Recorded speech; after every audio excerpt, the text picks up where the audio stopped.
O fim do cangaço no Nordeste brasileiro. Segundo a história oficial, traído pelo coiteiro Pedro de Cândido, Lampião, o rei do cangaço, Maria Bonita, sua mulher, e mais 9 cangaceiros, morreram na manhã do dia 28 de julho de 1938, na grota de Angica, em Sergipe, em um ataque surpresa de uma volante alagoana composta de 50 soldados no comando do então tenente João Bezerra. E eu sempre ouço falar, desde meu tempo de menino, que esse tenente com sua volante deu cabo em Lampião, na grota do Angico. Pois é, agora, quase um século depois, surgiu uma outra história, a qual diz que Lampião e Maria Bonita não morreram no ataque em Angico. Um cidadão de nome Cid Charles Fernando de Melo, comunicador e proprietário da Rádio FM Baiana, no município de Bom Jesus da Lapa, em uma entrevista que ele, Cid Charles, radialista, concedeu à Rádio Jaraguá de Jacobina, conta a história de um cidadão de nome Geraldo Aguiar, falecido no ano de 2009. Segundo o radialista, Geraldo Aguiar foi fotógrafo, escritor e pesquisador. Em outra ocasião, eu descobri que esse Geraldo Aguiar pesquisou o cangaço 17 anos. Pois é, segundo o radialista Cid Charles, Geraldo Aguiar descobriu Lampião e Maria Bonita em Minas Gerais. Eles viveram uma vida clandestina no estado mineiro. Lampião teve 3 identidades falsas. Maria Bonita também usou vários nomes falsos. Moraram em muitos lugares. Cada lugar que residiam usavam nomes diferentes. Segundo a história contada pelo radialista Cid Charles Fernando de Melo, Maria Bonita morreu vítima de câncer no Hospital São Lucas em 1978, aos 70 anos de idade. E Lampião morreu de morte natural aos 96 anos, em 1993. Pois é, ou que Lampião morreu em Angico, no ataque policial, ou em Minas Gerais de morte natural. A partir de 28 de julho de 1938, Curisco, que já comandava um subgrupo formado de parentes e amigos, assumiu o comando do Império Cangaceiro no sertão nordestino.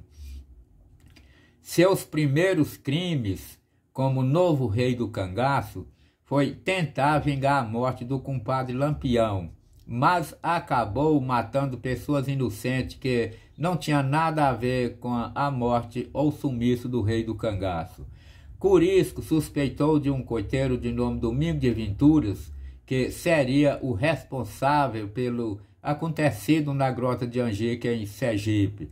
Dia 5 de agosto de 1938, Curisco vai na fazenda Patos, onde Ventura morava, e o degola com quase toda a família. Dadá, mulher de Curisco, viajava em um jumento muito lerdo. Por esta razão, chegou atrasada e ainda restava 2 crianças. Dadá pergunta: cadê as meninas?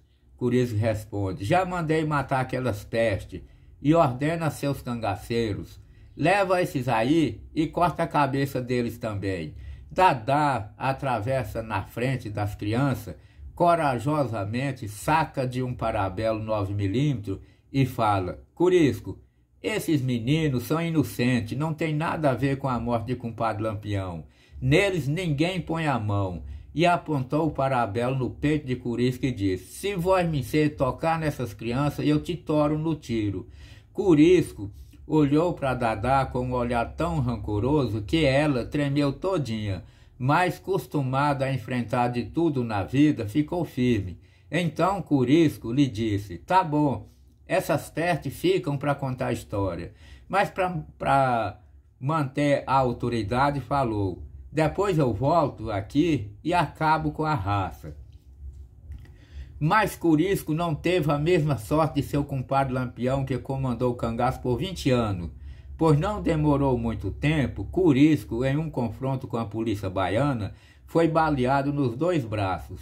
O ferimento deixou o direito totalmente paralisado e o esquerdo defeituoso. Depois disso, Curisco só atirava com a mão esquerda, usando arma curta e com certa dificuldade.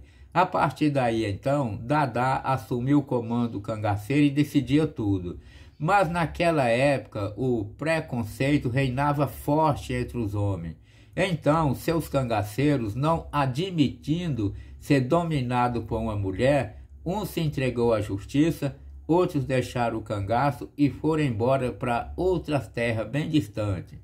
Curisco, sem poder nunca mais manobrar um fuzil e percebendo que o cangaço a cada dia sofria mais decadência e que seu reino cangaceiro não duraria por muito tempo, resolveu também a se entregar. Mas Dadá lhe disse: cadê sua coragem, Curisco? Se você se entregar, vou vestir sua calça e te dar meu vestido.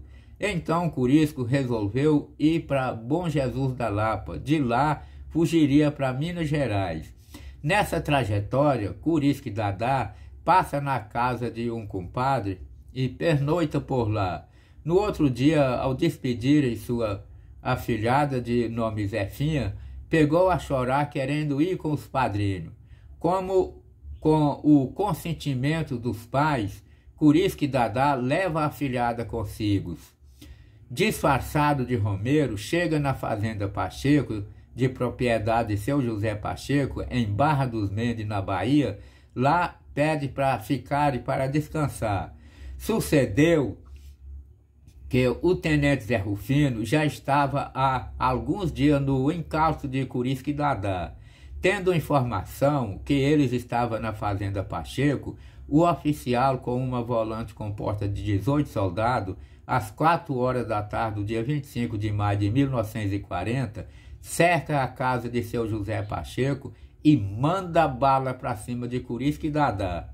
Curisco foi baleado e morto 10 horas depois. Dadá levou um tiro no tornozelo direito que o pé ficou despendurado nos tendões. A perna de Dadá teve que ser amputada. Depois lhe levaram para Salvador. Dadá foi preso e condenado a 60 anos de prisão, porém, com a ajuda de uma pessoa muito influente entre os poderosos, ficou presa menos de 2 anos. Acredito eu que a justiça baiana entendeu que Dadá era uma mulher muito sofredora e que estava passando por momento muito difícil e que ela, de fato, merecia ser libertada. A vida criminosa de Cristino Gomes da Silva Cleto, o cangaceiro Curisco, teve durabilidade de 13 anos, 9 meses e 2 dias. Ele entrou no bando de Lampião em 24 do mês de agosto de 1926, aos 19 anos de idade. Foi baleado às 4 horas da tarde do dia 25 do mês de maio de 1940 e morto na madrugada do dia 26, aos 32 anos, 9 meses e 16 dias de idade. Segundo diz a história, aquela menina de nome Zefinha, afilhada de Curisco e Dadá, e que levava consigo, o tenente levou a menina e entregou para os pais. Com o fim de Curisco, chegou também o fim do cangaço que amedrontava os 4 cantos do sertão nordestino brasileiro.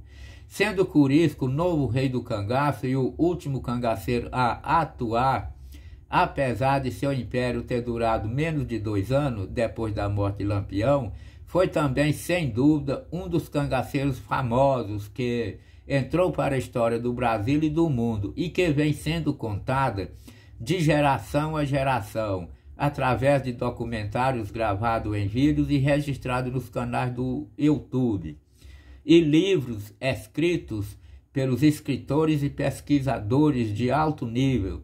Graças a esses historiadores, a história cangaceira nordestina brasileira não ficou perdida e esquecida no passado.